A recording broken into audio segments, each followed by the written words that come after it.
Quand on retouche, c'est pas toujours évident de voir les problèmes de texture. Et en fait, il y a une astuce pour mieux voir les petites poussières et autres petits trucs qui pourraient traîner sur nos images. Je vais vous le montrer aujourd'hui.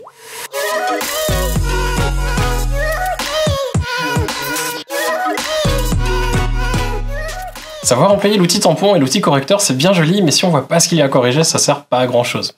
Ce que je vais vous montrer aujourd'hui, c'est une astuce hyper simple, c'est en fait juste une courbe solaire, comme ça s'appelle, qui va nous permettre en fait de mieux voir certains problèmes que l'on pourrait avoir sur l'image. Par exemple, si vous faites du produit, vous allez voir que les petites poussières, on les verra nettement mieux que ce que l'on verrait en temps normal. On passe directement sur mon écran et je vous montre à quoi ça ressemble cette courbe solaire. Pour commencer, on va vouloir en fait créer une courbe toute simple. Il va falloir se rendre dans les réglages qui sont ici chez moi. Si vous n'avez pas cette fenêtre, vous pouvez simplement aller dans Fenêtre et ensuite retrouver Réglages. Ça va ouvrir la petite fenêtre dont on a besoin. On va créer une nouvelle courbe en cliquant sur le petit bouton de la courbe et on voit que l'on a effectivement quelque chose qui s'ouvre dans les propriétés et un nouveau calque qui est créé. Je vais l'appeler courbe solaire, c'est le nom de cette technique. Et dans la courbe, en fait, ça va être relativement simple. On va placer 4 points, et les 4 points, ils ont toujours la même place. On va rester sur la couche RVB, et on va tirer ici vers le milieu le point tout en haut. Sur le dernier carré, donc on en a déjà un, on va aller à côté, pareil, on va en tirer un au milieu vers le bas.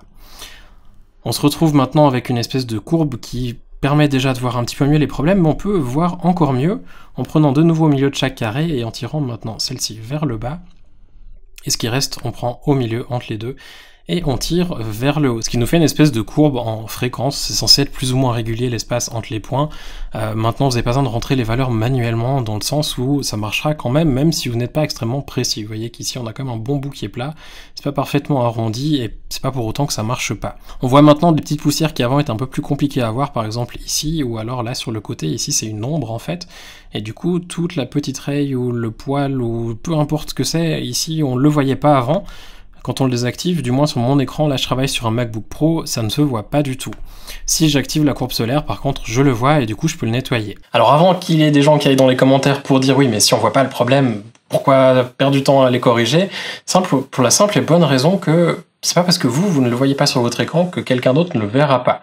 Parce que le fait que vous ne le voyez pas, c'est peut-être que votre écran ne l'affiche pas parce qu'il peut simplement pas l'afficher, ou alors peut-être que simplement vous ne le voyez pas, mais que quelqu'un d'autre le verrait. Enfin, une dernière astuce, c'est que vous pouvez enregistrer la courbe, en fait la forme de la courbe, pour ne pas avoir à la recréer à chaque fois. Parce que c'est vrai que pousser ces 4 petits points à gauche à droite, c'est pas forcément le truc qu'on a envie de refaire toutes les fois, et surtout pas forcément envie de s'en rappeler. Vous pouvez pour ce faire vous rendre dans les propriétés de la courbe, donc cliquez sur le petit calque ici, propriétés, et ensuite, tout en haut à droite du panneau propriétés, on a un petit bouton avec des lignes. Si je clique dessus, je vais pouvoir faire enregistrer le paramètre prédéfini de courbe, et en le faisant, Photoshop va en fait m'ouvrir le dossier par défaut des courbes. Vous voyez qu'ici j'en ai déjà un qui s'appelle courbe solaire, donc je vais pas enregistrer par-dessus, mais simplement pour l'enregistrer, vous taperez courbe solaire et enregistrer.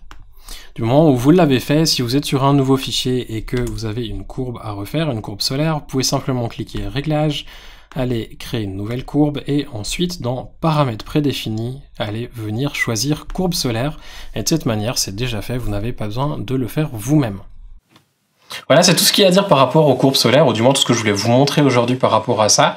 C'est une technique qui est vraiment très simple, mais qui va vous permettre de gagner un petit peu de temps quand même dans vos retouches de texture. Si vous aussi vous employez cette technique, mais peut-être pour d'autres choses, n'hésitez pas à laisser un petit commentaire juste en dessous. Pensez aussi à laisser un pouce avant de partir si vous avez bien aimé cette vidéo.